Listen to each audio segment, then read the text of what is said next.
Oh, what tangled webs we weave when first we practice to deceive. I have a new cold case out of Hawaii, and this one is as twisted as they come, okay? So I'm going to tell you the original story that was released to the public, okay? And then I'm going to tell you how deceptive all of this was. Okay, just bear with me here. So, on January 21st, 1982, we have a teenager. She is 19 years old. Her name is Lisa O. Okay? She has just gotten her driver's license 2 days before. It's torrential rains. There's flooding, mudslides. It's horrible. Okay? She is a hairdresser at a beauty salon in Kailua. Now, on this particular day, her boyfriend, Doug Holmes, who is a student at the University of Hawaii, calls her and says, I'm going to be at my sister's apartment at the Makiki Apartments. Do you want to come and have dinner with us? So, of course, she's excited. She wants to see her boyfriend. So she tells her coworkers, I'm going to stop and get some poke, and then I'm going on to the Makiki Apartments. Now, she arrives safely. They have dinner. Everything's fine. At 12:45 a.m., Doug and her had driven separately, so he walks her down to her car. He's got to go back to his dorm. She's got to go home. He walks her down to her car. They say goodbye. That's it. Okay? The next morning, Lisa's family calls Doug and they say, hey, Lisa never came home. Do you know where she's at? And he's like, no, but I will go look for her. So he jumps up, he goes out.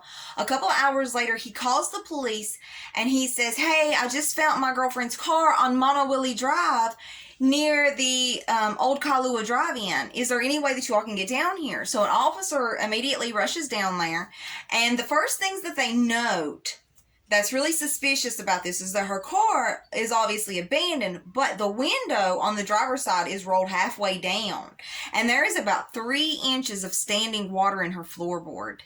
Now, on inspection of her purse, they note that her driver's license is missing. Now, I want to point out that in some reports it says that the driver's license and registration was missing, and in some reports it only states the driver's license, so it kind of makes you wonder there. Now, the officer immediately feels like this could have been some sort of police impersonation situation, because why would her driver's license be missing? So they go to the public and they say, listen, we need help finding this woman. We don't know where she's at. And any information, if anybody's seen her car, this night, just let us know. So they immediately start getting calls.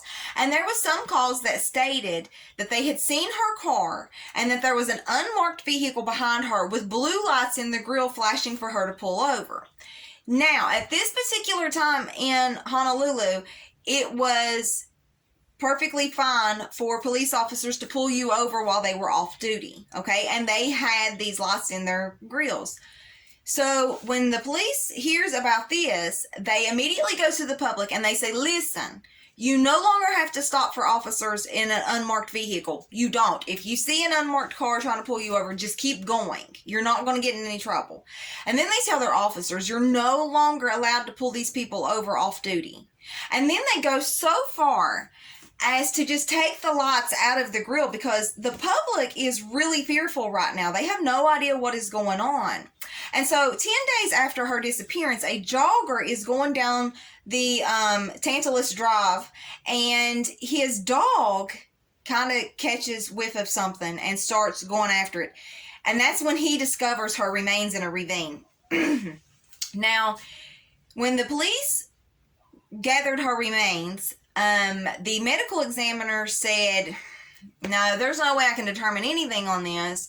It's just too far gone, which it does happen. And especially in ravines, there was probably water, flowing over this. So it goes fast. So he said, there's nothing that I can do about this. So they go on and they are still trying to determine what happened here. And there is a woman who calls in. Now, this is where it starts getting crazy. There was a woman who called in, and she says, hey, before this happened,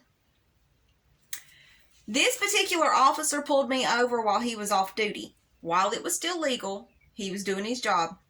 She never said anything bad about the encounter. Like, she never said that anything went wrong, but he pulled me over. So they start looking into him, and they realize that he actually does have a sexual harassment complaint against him from somebody that he had given a ride along to. So they say, okay, well, this is it. The public is crying for them to arrest somebody and to make them feel safe again. So the police just give in and say, yep, it's him. That's who done it. Now, there was another officer that was on Monowilly Highway that night, okay, just above where her car was located.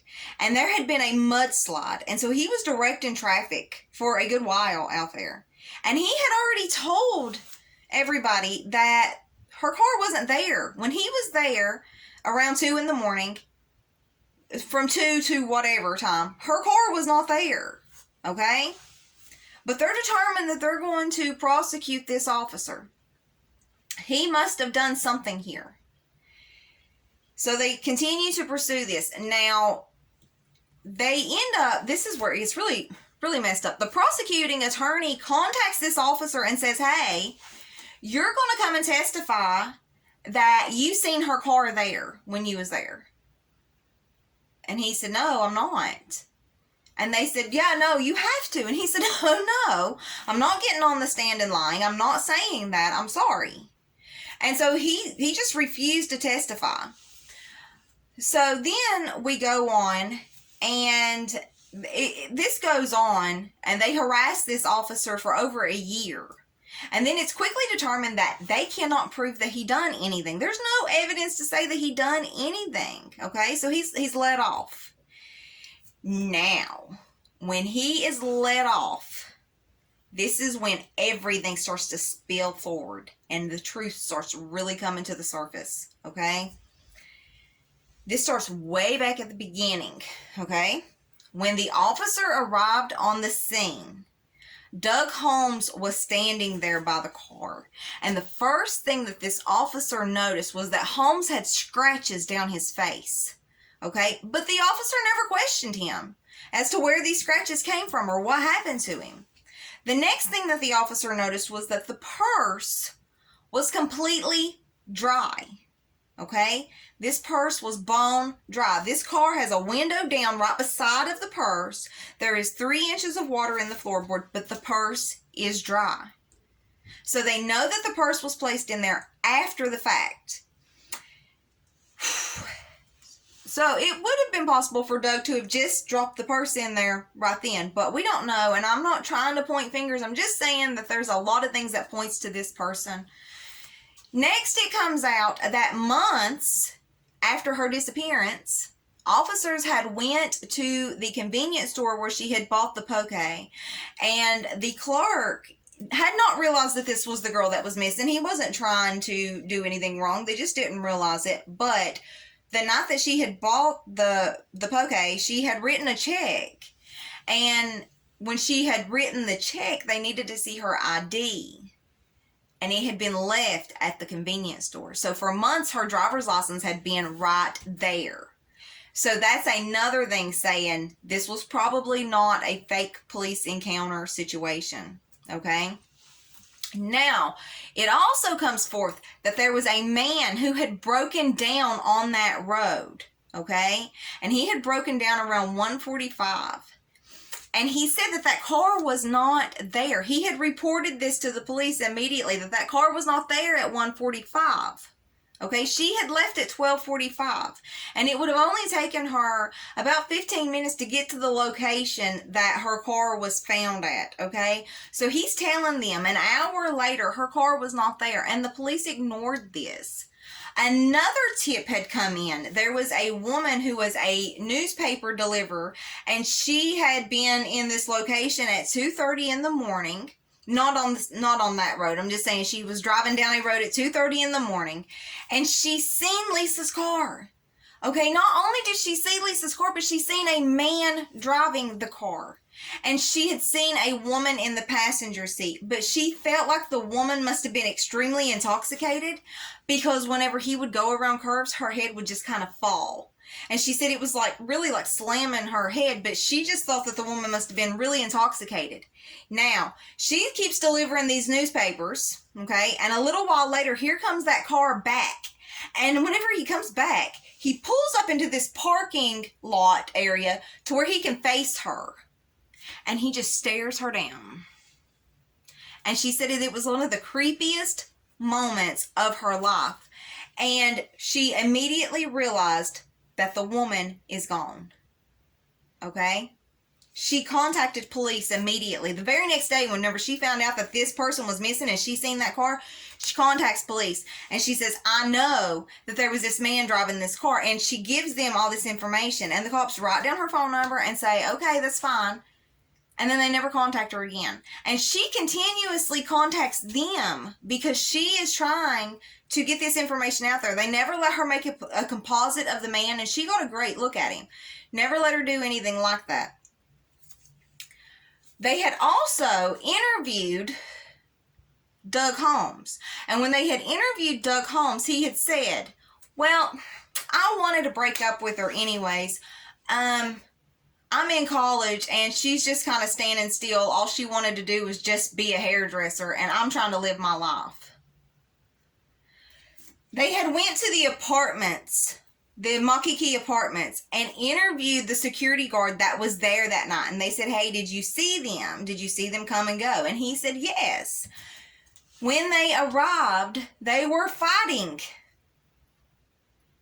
When they left, they were still fighting. And she had went off really quick, and he had followed behind just a couple minutes later. They buried so much here, and it's so ridiculous, because if they would have actually put in the man hours to try to figure this out, I think it would have been pretty simple. Now, there was a medical examiner 2 years later. They had obviously buried her remains. 2 years later, there's a medical examiner in Los Angeles, and he says, listen, above the neck bones, that's the only one, I just don't want to get into full detail, but tells you a lot. So if you will send me those bones, I would like to look over them. I think I can determine what happened to her. And so they say, okay. So they exhume her remains and they send them to him. When he got them, he was appalled. Okay. Her skeletal remains had never been removed from the medical examiner's bag.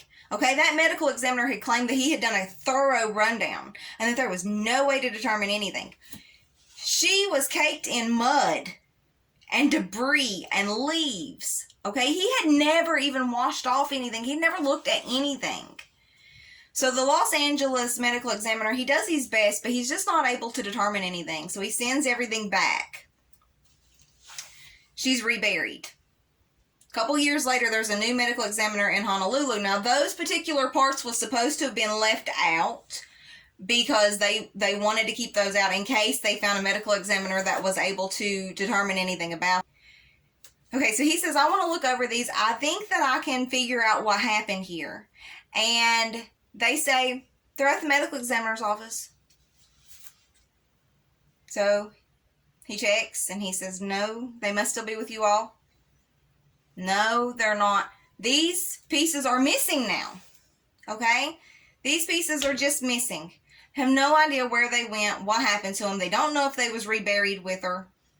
They're kind of thinking maybe it's a possibility. However, the family said, you know what? She's already been exhumed once. Let's just please leave her alone. Let her rest in peace. And I don't blame them for that. You know, this is a really sad situation. And like I said, I really feel like this case could have been solved if this had been done properly. You know, this family was let down. This woman was let down.